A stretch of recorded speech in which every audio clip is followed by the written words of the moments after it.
guys, welcome to my channel. My name is ReadingBear and I hope you are ready for some more stories. And today, we'll take a look at some new entitled people content. If you enjoyed my content, please don't forget to subscribe to my channel and post some bear emojis in the comment. And now, let's dive right into the stories.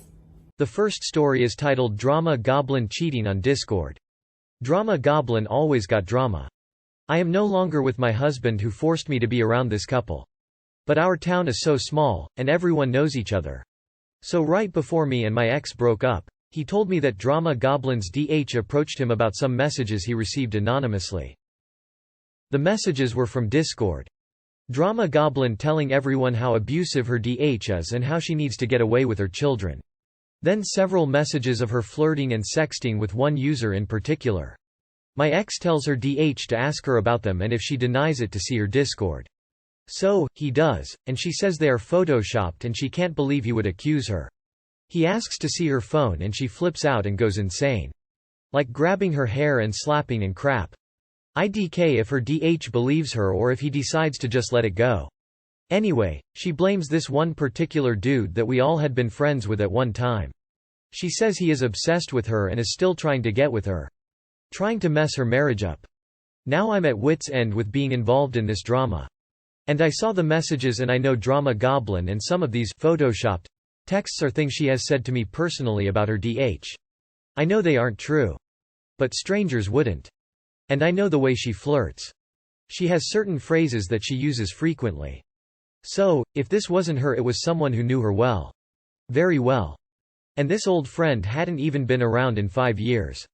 And some of these phrases were newish. She also denied ever speaking to him.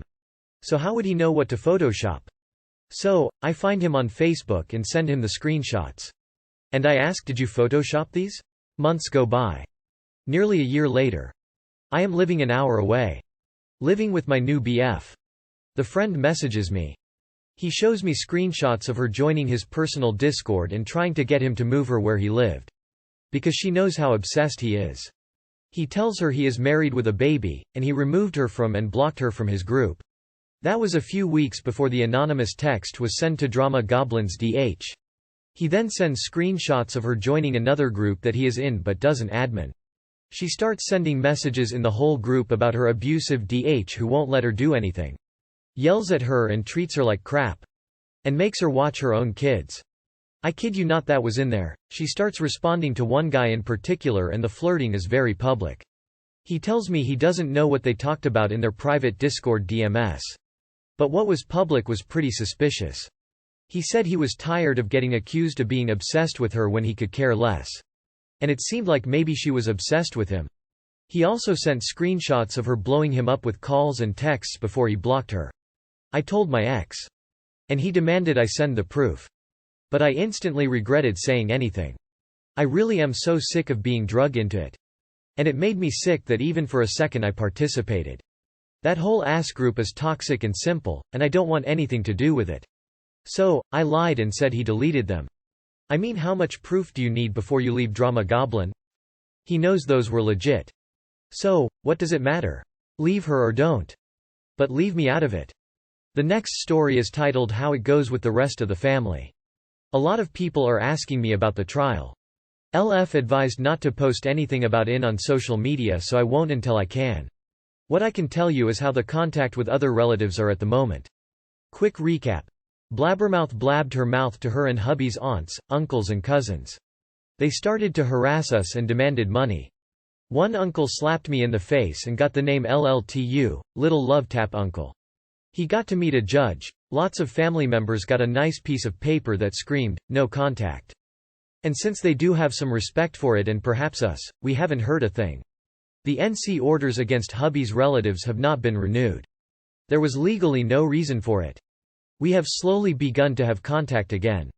We went to some, socially distanced, birthday parties, and although it was very awkward in the beginning, it's been sort of all right. At the first gathering, after COVID restrictions were lifted, LLTU came up to me and asked if he could say something. Hubby and children were standing close for obvious reasons. He apologized profusely and he said that if I didn't want anything to do with him, he would understand. He started talking and explaining his behavior to me in person. It sounded sincere in the beginning, but after a while I did ream into him after he tried shifting the blame onto Blabbermouth and me. I told him, mostly verbatim, "No, it was your own doing that you never picked up the phone to talk to us and clear the air. It was your own doing that you drove all the way to my home and wait for me. It was your own doing screaming and yelling insults at me. It was your own doing that you slapped me. Your greed was what drove you, not Blabbermouth or me. You found out I had lots of money and you wanted it. You are an adult, take responsibility for your own actions. You could have chosen different actions that would have led to a different outcome. Don't blame your greed on anyone else." He fell silent and said that I was right. They all say they understand now why they were never told. It wasn't that we didn't want to help, but more that we didn't want to be seen as some ATM they could get money from when they felt like it. Some other family members and I have been discussing investing and discovering more ways, and actually, it's really fun. Some family members have come to ask me for budgeting advice as well. I have a knack for that from the time hubby and I had financial challenges. We keep conversation light. I'm still wary of them and they know. Will it be as it was? No, I have no illusions about that anymore. They show respect, but they also know that hubby and I won't hesitate anymore to throw the proverbial law book at them in every way possible if they cross the line. Also, we still suspect they try to get on our good side for money. We have not started any other college funds for other relatives. We won't do that at all. There was a cousin who asked for a certified loan. When asked for details we got some shady story, so we denied it. He sulked a bit, but that was that. I think he was reminded of all the horrors that could come his way. My own family members have been harassing my parents and brother as well. After I found out, they received a letter telling them in no uncertain terms to cut the crap. They entitled ones have kept a low profile since. Snide remarks have been made, but ah well, pick your battles. My parents handle them like a champ, and since my brother is tall, strong and has a take no crap attitude, they don't dare mess with him. I did pay for some security measures at my parents' place. The reason is twofold. First one is that I don't want history to repeat itself. In case some of my cousins do a Blabbermouth EC combo, I want everything caught on tape. Second is that my parents are getting older and there have been break-ins and people forcing themselves in the homes of elderly people. If either happens, I want a clear shot of the faces so that Frou-Frou and LeFou can chase their behinds to a nice cell. My brother already has security measures, so he doesn't need it. He is grateful that LF sent some family members a warning. Our relationship has changed. My brother and Sil knew that we had money, but after all that happened at the beginning, they started to realize it was more than they thought. They are happy for us, but when we go out to eat or do something as a family, they make sure to pay for something. My brother has said that although they are grateful for what we did, he doesn't want us to think that they use us for our money. It makes things weird sometimes. Especially if we say it's our treat because of a birthday or something. Still, the gesture feels so good after all that we've been through. So that is the update concerning the family members. Life has somewhat returned to normal. The children are still nervous from time to time. Hubby has his good and bad days. I don't have any health concerns. I still need some medicine, but physical therapy and dog walks have improved my health very much. The next story is titled Am I the A-hole for blocking someone in who parked in my driveway, then getting drunk and unable to move my car? Last Saturday I was hosting a Halloween party, starting at 6 p.m. and going late into the night.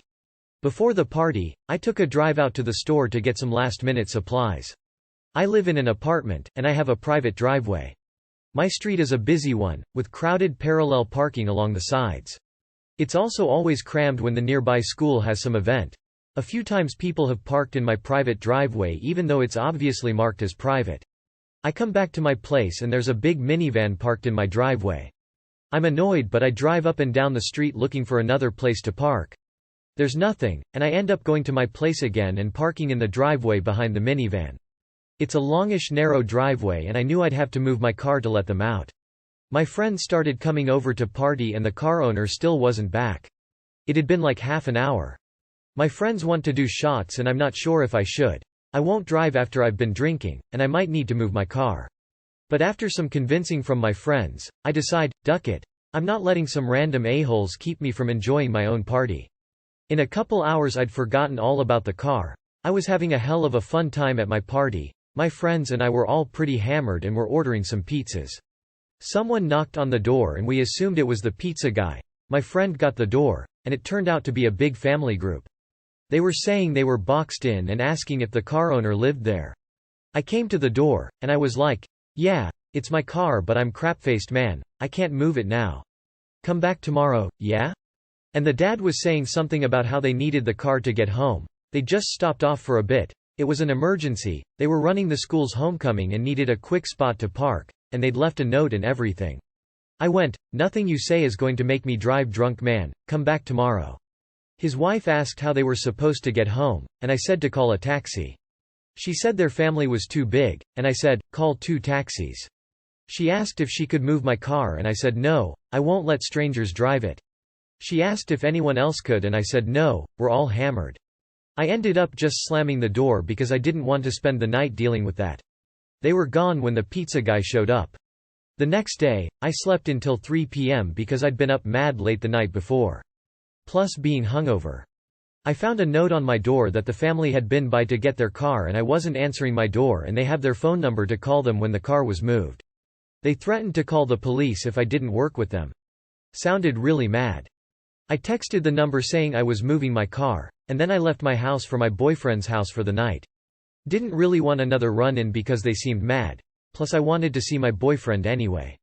Am I the a-hole, Redditors? Comment said not the a-hole.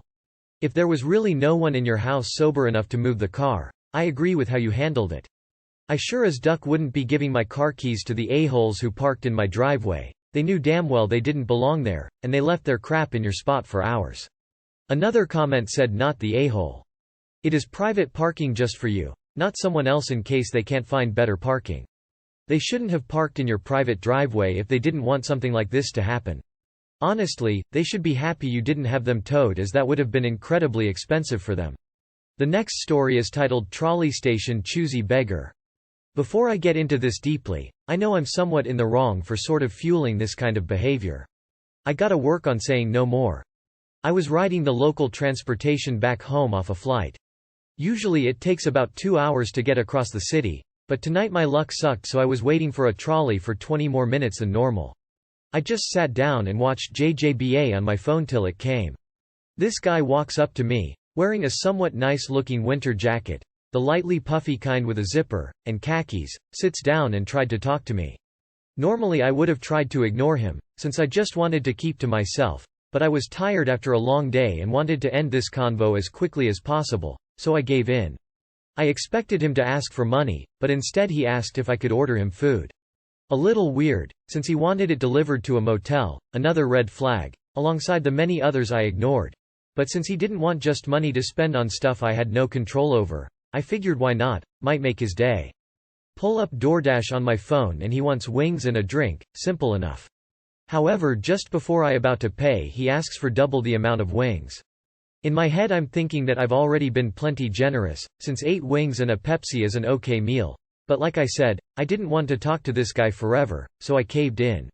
For sauces he asked for the super hot one, along with ranch. I saw the option for the hot sauce but not the ranch. I told him this, but he didn't push it any more forward. IDK if there was an option to include a side of ranch somewhere, since I knew to DoorDash. So I ordered the food without the ranch with the assumption he understood. I told him I couldn't find an option to order ranch with it. He thanked me after, asked for my phone number for in case the order was late or messed up, which seemed reasonable to me, and I went back to doing my own thing. About a half hour later, I'm on the bus from the trolley, still getting home, when I get a text from the guy. He says he got the order, everything was fine, except there was no ranch. At that point I'm kinda annoyed, and tell him again that I didn't see an option to include ranch. He responds with this. These wings are difficult to enjoy because of the hot sauce, and the ranch would have cooled it down for me to eat. At that point I'm fed up and just ghost him basically.